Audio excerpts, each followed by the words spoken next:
Takže zůstal bych akorát u té révy, že bych se k tomu vrátil.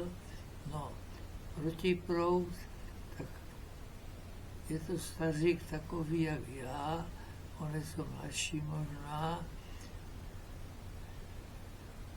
Pán mu zaplať za něho, za ty jeho videa, na ty se taky dívám občas, ovšem zase to je takové taky povídání. No a vlastně cigánské řízky, no tak cigánské jídla, to, co jsem jako občas si na to podíval, tak jsou zajímavé a chutné.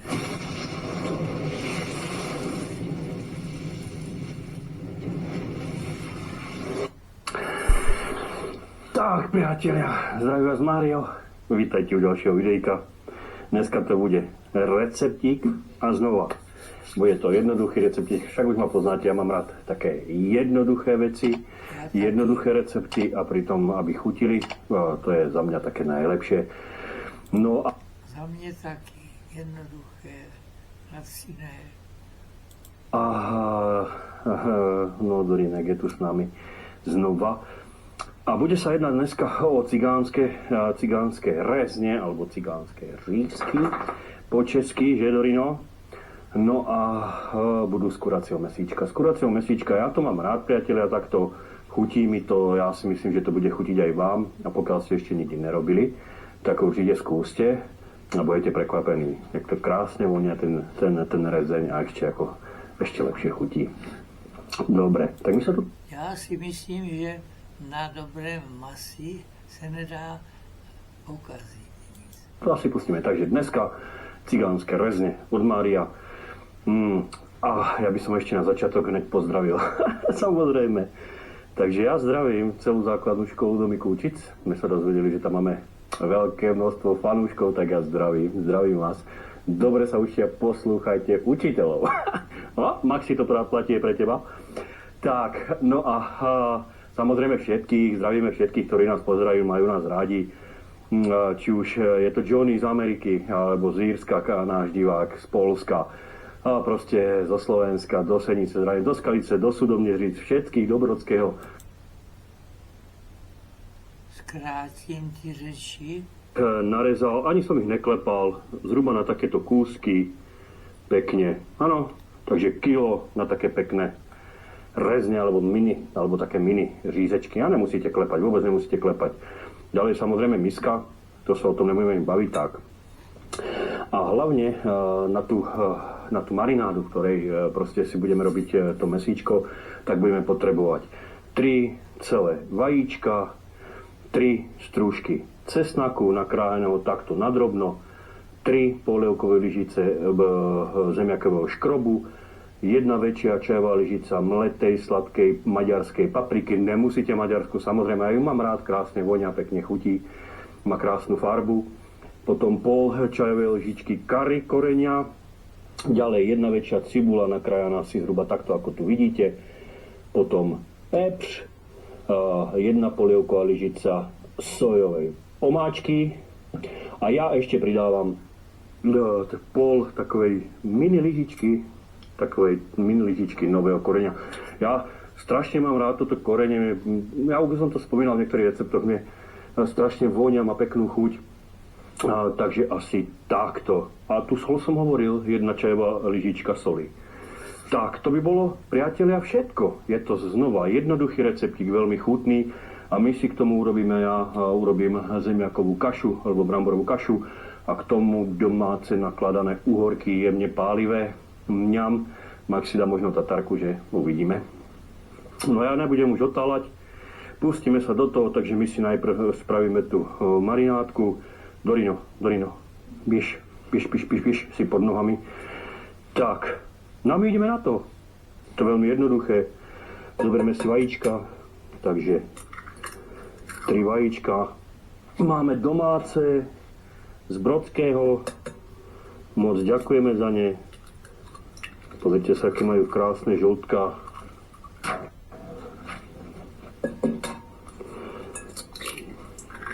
Tak. Parádička. Pridáme si tu jednu cibulu väčšiu, nakrájanú na také kostičky. Takže dáme ju tam. Môžete dať aj fialovú, pokiaľ chcete. Ale tá biela je taká intenzívnejšia, má lepšiu chuť a mne to o mnoho viac chutí než tá fialová, ale použijem aj tú fialovú. Ďalej, priatelia, pridáme 3 strúžky cesnaku, nakrájaného na drobno. Tak, to tam pridáme taktiež. Dorino teda... Aj, bože. Ty chceš taký, je? No, ale bohužiaľ. Ďalej, priatelia, 3 polievkové lyžice zemiakového škrobu. Dáme tam. Tak, parádička. Vidíte, je to strašne jednoduché. 1 čajovú lyžičku soli. Šubu tam. 1 väčšiu čajovú lyžičku mletej, sladkej maďarskej papriky. Tak, paráda. Pol čajovej lyžičky kari, koreňa. Krásny koncert chutí bude potom. Opepříme. Čerstvý namletý pepřík. Znova, priatelia, podľa chutí. No, říkáš podle chuti, no ale chutit nechutíš, tak nevíš. To dáváš ne podle chuti, ale podle oka. Jak si myslíš, že by to mohlo chutit? No to je moje poznámka. Tak. Môžete kľudne dať aj kajanský pepř, ten máme taktiež, ten je výborný. Potom pridám, ako už som spomínal, krásne vonia to nové korene. Že, priatelia, ja dávam asi zhruba takto na toto množstvo, ako vidíte sem. Ja to mám proste rád, toto korene, tak si ho tam dám. A vy nemusíte, samozrejme. Tak. A posledné, čo pridáme, tak bude 1 polievková lyžica sojovej omáčky. Sojovou omáčku, to já do dneška nevím, co to je. Bez toho jsem se doposud minul. No, takže jinak s tím souhlasím. My máme tu čincu, tá si už s nami užila. Tak pridáme 1 polievkovú lyžicu tej sojovky.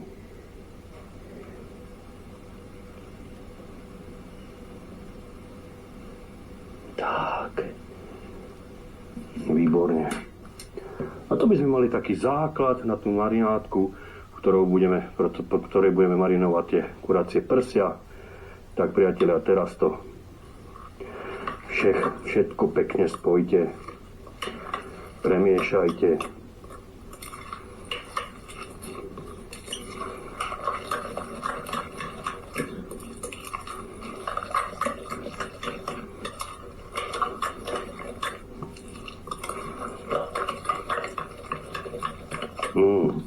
To krásne zavoňalo. Maxi. Ja sa musím priznať, že takto pripravené rezne chutia veľmi, ale fakt veľmi. Sú úžasné. A odpadá nám aj taký ten klasický trojobal, múka, vajíčko a strúhanka. Ale uvidíte sami, to úžasné. Chutí to, krásne to vonia. Tak. No tak cigáni sú chytří, až přechytrali. A takto pripravené, ako to máme teraz, proste budeme do toho vkladať kuracie mäso, až kým to všetko si nenamarinujeme. Tak, priatelia, pozrite sa na to. Máme to pekne takto nachystané v tej marináde s tým všetkým, čo som vám ukazoval. A teraz pekne len prikryjeme fóliou. A nechajte zhruba. Ono je to najlepšie, samozrejme, čo si budeme cez noc. Ale my nemáme toľko času, pretože pracujeme, jak už viete. Nemám na to toľko času. Tak necháme... Ano, to bývalo. Tomuto se říká marináda a otec, když maso dával přes noc, tak to dával do takzvaného láku. Ale ten lák to nebylo toto je fantastické, ale on to dával jenom osolené. Osolené, na sebe natlačené maso. A spať obyčejně to bývalo z králíka. Králík se dával do láku takzvaného. No, nevím, jestli to bylo s vepřovým masem, to já jsem nezaznamenal. Aspoň 2 hodiny v ladničke by to mohlo stačiť. Chvoliu dáme proste kvôli tým pachom. Tak, pekne. No a my si to uložíme do ladničky a za 2 hodinky sa znova uvidíme. Pre vás to bude od lusknutím prstu. Takže idem s tým do ladničky. Za 2 hodiny sa uvidíme. No. Tak, priateľa. Skoro 3 hodiny. 3 hodiny sme vydržali. Tak sa na to pozrieme. Tak. Poriadne si to ešte premiešame. No, a už je tu, jak sa vyťahlo niečo. Tak, už je sem. Tak, pozrite sa na tú marinádku peknú. To krásne vonia, že, Maxi? Tak. Dorino! Ne, to nedostaneš, to je surovisko s cesnakom, z cibulu. Tak. Ja si myslím, že môže byť. No, rozpálime si olej a budeme tu naberať pekne aj s tou cibulou, aj s tým cesnakom, pekne tie kúsky a budeme si to dávať do rozpáleného oleja, priateľa. Je to kuracie, tak stačí nám bohate 2-3 minútky z každej strany a malo by to byť fajn. Ja si tu takto trošku nebudem vyťahovať múku. Ja si len skúsim, či to... Jo, ešte chvíľku a už by to mohlo byť. Paráda. Tak pôjdeme na to. Je to veľmi chutné, teda aspoň mne to chutí. A určite to skúste. Potom mi dajte vedieť, ako chutilo aj vám. Tak ja to stiahnem. A idem smažiť, že?